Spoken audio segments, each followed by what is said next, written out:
ಅದೇ ನಾವುಗಳು ನೋಡಿದ್ರೆ ಅವ್ರು ಹೇಳಿ ನಾನು ಹಂಗೆ ಹೊಡಿತೀನಿ. ಎಸ್, ಇವತ್ತಿನ ಪ್ರೋಮೋದಲ್ಲಿ ಅಥವಾ ಇವತ್ತಿನ ಎಪಿಸೋಡ್ ಅನ್ನು ನೀವು ನೋಡೋದೇ ಆದ್ರೆ ಇಲ್ಲಿ ಆಟ ನಡೀತಾ ಇದೆ. ಗ್ರ್ಯಾಂಡ್ ಫಿನಾಲೆಗೆ ಟಿಕೆಟ್ ತಗೊಳ್ಳುವಂತ ಟಾಸ್ಕು. ಆಕ್ಚುಲಿ ಇಲ್ಲಿ ಮಂಜಣ್ಣ ಸಿಕ್ಕಾಬಟ್ಟೆ ಗೆದ್ದೇ ಬಿಡಬೇಕು ಅಂದ್ಬಿಟ್ಟು ಆಕ್ಚುಲಿ ಆ ಸ್ಪಾಂಜ್ ಕೋಲ್ ಇದೆಯಲ್ವಾ, ಆ ಸ್ಪಾಂಜ್ ಕೋಲಲ್ಲಿ ನೀರು ಹೊಡೆಯೋ ಮಾರಾಯ ಅಂತ ಟಾಸ್ಕ್ ಕೊಟ್ಟಿದ್ರೆ ಇಲ್ಲಿ ತ್ರಿವಿಕ್ರಮ್ ಅವರ ಮುಖಕ್ಕೆ ಹೊಡಿತಾನೆ. ಅದು ಯಾವ ರೀತಿ ಅಂದರೆ ಬಾರಿಸಿ ಬಿಸಾಕ್ಬಿಡ್ತಾನೆ. ರಜತ್ ಇದ್ದವನು ಎಚ್ಚರಿಕೆ ಕೊಟ್ಟರೆ ಅದು ಸ್ಪಾಂಜ್ ಅಲ್ವಾ, ಸ್ಪಾಂಜಲ್ಲಿ ಹೊಡೆದ್ರೆ ಏನೂ ಆಗಲ್ಲ ಅಂತಾನೆ. ಅದಕ್ಕೆ ರಜತ್ ಹೇಳ್ತಕ್ಕಂಥದ್ದು ಒಂದೇ, ಹಂಗಾದ್ರೆ ನಿನಗೂ ಇದೆ ಮಾರಿ ಹಬ್ಬ, ತ್ರಿವಿಕ್ರಮ್ ಹೊಡಿತಾನೆ ತಾಳ್ಕೋ ಅಂತಾನೆ.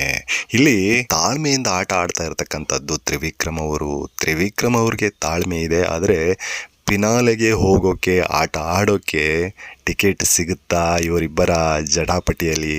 ಎಸ್, ಅದನ್ನು ನೋಡೋಣ.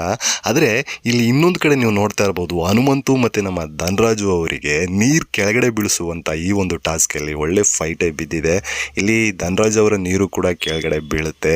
ಹಾಗಾದರೆ ಹನುಮಂತು ಅವರಿಗೆ ಈ ಗ್ರ್ಯಾಂಡ್ ಫಿನಾಲೆ ಆಟ ಆಡೋಕ್ಕೆ ಟಿಕೆಟ್ ಸಿಕ್ಬಿಡುತ್ತಾ ಅಂತ ನೀವು ಕೇಳ್ಬೋದು. ಎಸ್, ಅದನ್ನು ನೋಡೋಣ. ಇಲ್ಲಿ ಇನ್ನೊಂದು ಕಡೆ ನೀವು ನೋಡ್ತಾ ಇರ್ಬೋದು, ಗೌತಮಿ ಮತ್ತು ನಮ್ಮ ಚೈತ್ರ ಕುಂದಾಪುರ ಅವರು ಆಚೆ ಹೊರಗಡೆ ಕೂತಿದ್ದಾರೆ. ಮೋಸ್ಟ್ಲಿ ಇವರಿಬ್ಬರೂ ಕೂಡ ಗ್ರ್ಯಾಂಡ್ ಫಿನಾಲೆ ಟಿಕೆಟ್ ಆಟ ಆಡೋಕ್ಕೆ ಯೋಗ್ಯತೆಯನ್ನು ಕಳ್ಕೊಂಡಂಗೆ ಕಾಣಿಸ್ತಾ ಇದೆ. ಅದಕ್ಕೆ ಹೊರಗಡೆ ಬಂದು ಇವರಿಬ್ಬರೂ ಕೂತಿದ್ದಾರೆ. ಹಾಗಾದರೆ ಇನ್ನಿರ್ತಕ್ಕಂಥ ಮೋಕ್ಷಿತಾ ಮತ್ತು ನಮ್ಮ ಭವ್ಯಗೌಡ ಇವರು ಕೂಡ ಒಳ್ಳೆ ಫೈಟನ್ನೇ ಕೊಟ್ಟಿದ್ದಾರೆ.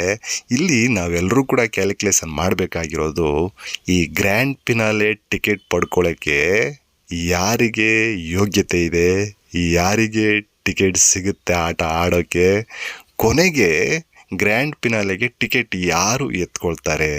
ಎಸ್, ಇವತ್ತು ನಾವು ಆ್ಯಕ್ಚುಲಿ ಈ ಒಂದು ಎಪಿಸೋಡನ್ನು ಭಾಳ ಕ್ಯೂರಿಯಾಸಿಟಿಯಿಂದ ನೋಡಬೇಕಾಗತ್ತೆ. ನಿಮ್ಗೇನು ಅನ್ನಿಸ್ತಾ ಇದೆ, ಈ ಗ್ರ್ಯಾಂಡ್ ಫಿನಾಲೆ ಟಿಕೆಟು ಯಾರಿಗೆ ಸಿಗುತ್ತೆ? ಕಮೆಂಟ್ ಮಾಡಿ.